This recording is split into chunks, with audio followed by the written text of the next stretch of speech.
On a quiet Louisiana morning some many years ago, I was browsing Facebook Marketplace when I came across the greatest deal listed in the last 3 lifetimes. 150-gallon fish tank, $100, will need to be resealed.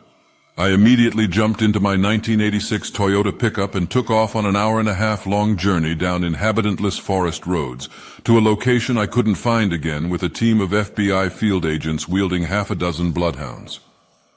When I arrived at what could only be described as a place that made the trailer park boys look like a documentary about the nice side of town, I was greeted by the local sellers. I was instructed to pull around to the back of the trailer, and when I did, that's when I saw her. Sitting on a questionable and clearly do-it-yourself back porch deck was the 150-gallon, $100 leaky fish tank. 6 feet long, 2 feet high, made of half-inch thick glass and weighing no less than 1,000 pounds, it was apparent that it wouldn't fit inside my truck's bed. But I didn't just drive an hour and a half to leave empty-handed. No, we would persevere. Thankfully, they somehow managed to pack 5 residents into that dilapidated single-wide, so we had plenty of muscle. Well, it was mostly a metric ton of bone, diabetes, and excess skin folds, but it would have to do. I backed my truck up to the deck, which was fortuitously the same height as my truck bed. Then they began to work.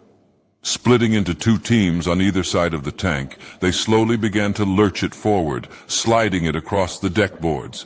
The sound of plastic screeching on wood and the sickening wheezes of 5 out-of-shape trailer park residents filled the air, but the task was soon completed.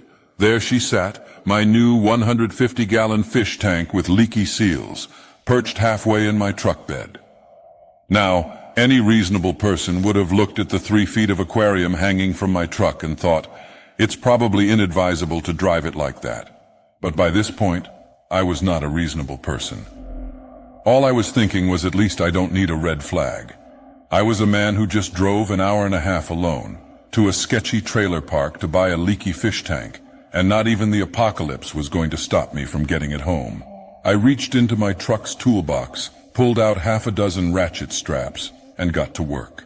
Using every lip, every tie-down point, and every belly band I could manage to get around the tailgate, I strapped her in for the return trip. You could have barrel-rolled that tiny truck, and the tank wouldn't have budged a bit. As I entered the cab and turned the engine on, I waved goodbye to my newfound friends.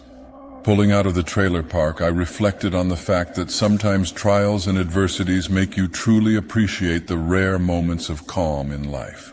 Like watching the sun set on the quiet hour-and-a-half-long drive with my new 150-gallon, $100 leaky fish tank that lay ahead of me.